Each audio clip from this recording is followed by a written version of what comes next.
kabasabyera. Afande, how are you? Kyagulanyi jo. Yenga beri wala. Nga mweri wala. Nga mweri wala. Ukatuluze nogwe. What? I'll try not order from your sister. Bino nze mbikugamba lwakuba kati bazze ekiro naye obalaba ng'abo baweekera pulezidenti n'omukono towanikanga. Mpanika nembalamusa nembaga twabalamusha baana mu. Omwana baamukuba amasasi eka yabwe olaba we tuyitanga tugende Masaka ng'asitudde ekitibwa ekiti ate ng'alina emyaka 8 ng'asitudde ekitibwa ekiti. Simanyi kye baalowooza naye baakuba bukubi. Tuvuddeyo. Happy New Year. Happy New Year! Long time no see. How is this girl at TV? Win Success. How is my darling? She's fine. How is that girl of she's okay. Darling. How is This girl with obunya mu matama. Pot naye wadde omukazi Jovinacha. ow'emmeka wakyenda Egundi. Magoba gabwatuka. Gundi Mary Flavia Namunindwa. Yavaayo. Mary Nambwa yakyakola. Nambwa yakyakola. Nambwa yakyali ku TV. Kale. So wasa. Mwaka gwa 2025 kubatambulidde kutyanga. Ekyapa kyabukedde bakitere. Omwaka ga 2025. Nambwa yakyali ku bukedde.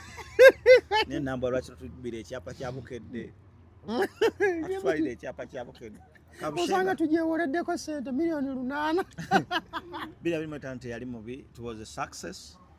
Lwakuba nga buli mwaka abantu bafuna challenges zili inevitable. So nga abantu bafuna challenges naffe twafuna challenges naye tezitugaana kusigala nga we are moving. Do you mind I use English? Because I feel like... Why do you have to first ask permission to use English? It's up to you. So Okay, what I would say... Wara. Sigolo oluzungu walwogera wali mu kooti. Wara. Tebaali kututeruzira. Ate saalwogera nga bakujjayo. Omusajja yali akulemedde. Okimanyi baali bagenda kuddamu bakwate. N'ogamba otya? Sister twakuyisa eri mu mutimba nga bagga wa kooti. Wagamba otya mu luzungu? Excuse me your highness. Excuse me your highness. Tewali osobola kumpulira wali owunzi. Ng'olowooza kimu nva ddi wane. Amma omwaka gutambulidde si bubi era tusaba guno tuguyinamu essuubi lingi nnyo. Bibi ki bye mufunyeemu n'ogamba kino mwana kyambeera kibi. Bibi ki? Ebyaki? Kozi nze sate si kibi saafuna kaadi naye si kibi. Okireetanga ekirungi. Nkireetanga ekirungi. Kubanga Mukama buli kyagira kiba kiki. Mukama Katonda nambwayo. Ate birungi ki bye mufunyeemu? Ebirungi bingi nnyo onaafunye. First of all, ebirungi we have progress. Progress of life. Ng'abantu abalala bonna wena progress of life. Ekirala tusigaddewo nga tukyakola nga Maulana and Brain. That's also a progress. Kusigala nga tumaintaininze omutindo n'okuba nti kyabaweereza weba buyimba weba comedy. Ono yazaalamu n'abaana. Olwa tukwata no.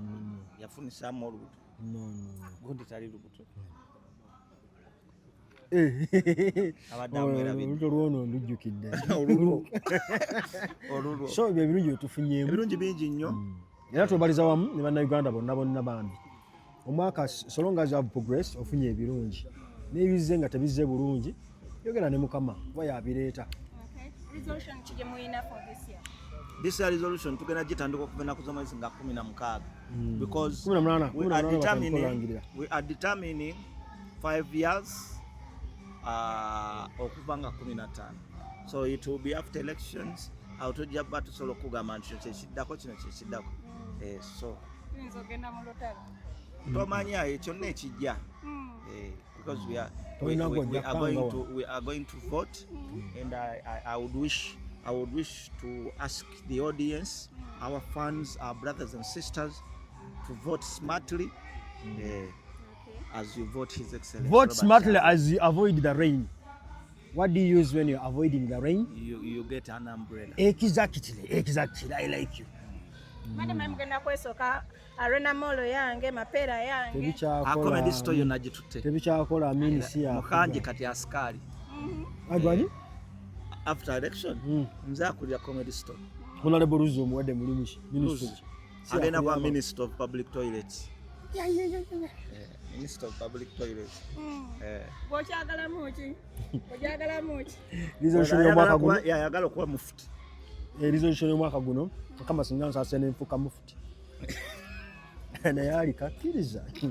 Ng'alina gw'akyateeka te. Ayinza olajja kuba mufuti. Naye nga kyetusaba Mukama Katonda atusaasire ebiruubirirwa byaffe biyitemu nga twabibala nga bwe tubyagala. Tusabira nnyo Mukama Katonda otusaasire. Robert Kyagulanyi Ssentamu afuuke president wa Uganda. Ffe nga ba artist tumulinamu essuubi lingi because he is a fellow artist. Ate tulaba nti tujja kubeera n'enkyukakyuka ennungi mu bulamu bwaffe nga ba artist bw'anaaba afuuse president. Ojja kuba ne open check eyitawo okugenda mu State House. Si ye yokka. Kati enkokola nnyingi. Si ye yokka n'ebintu by'obulamu bijja kukyuka, by'amasomero bijja kukyuka, corporate zijja kujja as long as we vote for Kyagulanyi. Omukulu Ragadi yafunye ssente biliyoni 28 nga Minisita Mutuuzo yazirangiridde olunaku lwaliro olw'okumakya era Ragadi n'azikakasa mu interview gye tukozeeko nti yazifunye ng'agamba za bannabitone era abalina ssako muli badde mbogena ne muzeewola ne mulyoka muzizaayo. Abanazirya bazirye, abanaakola batya bazirye kuba era tukimanyi ensaasaanya yaazo egenda baya abalondemu abajjo zifuna. Secondly, ffe ebyo si bye tuliko essaawa eno yakulonda bukulembeze. Ebyo by'okukwata abayimbi n'obawaayo ebibiri n'obawaayo obuwumbi bubiri n'obawoola otya nga tebiyise mu mitendera era beenyalembe bagenda ozifuna gwe tewawulira Kenzo. Ffe abannoputete tetujja zifuna wabula ffe ebiruubirirwa byaffe binene nnyo. Katusooke tulabe enkyukakyuka bwejja. Nawe ssente tozaagala? Ekituufu. Mbadde sinazimanya naye nga baba azimuwadde bazirye. Tumalinaako buzibu. Bano twaba tubasanze ne batuwaako batuweeko. Jjajja Ragadi we naamusanga nampayo kyampadde. Fabiha wa ni'ima. Ngono mulyako ssente? Ezaki era mbadde ne mulyako ssente. Nze sirya Nina okulya n'ennyo. Jjajja Ragadi we musangira bw'abanjokyezza ne kati bamuwadde obuwumbi bumeka? 28. Jjajja Ragadi saagala kawumbi. Milioni nga 10 awo. Amma nze mbasaba mulonde Kyagulanyi. Yibula oteekwa boy n'ekibuuzo. Mutima mulonde Kyagulanyi mutima. Yibula oba tosobola kumbuuza at least nteme ensingo. Yibula nteme ensingo. Soko nteme ensingo. Yibula nteme ensingo. Kyagulanyi nteme ensingo. Waliwo abaana abayogera ebigambo yibula kwolo atema gombi ensingo. Karo. Bad Black. Yibula yamutema ensingo. Yibula bakugamba. Kale tweyanza nnyo tweyanzeege Maulana and Rain. Amen.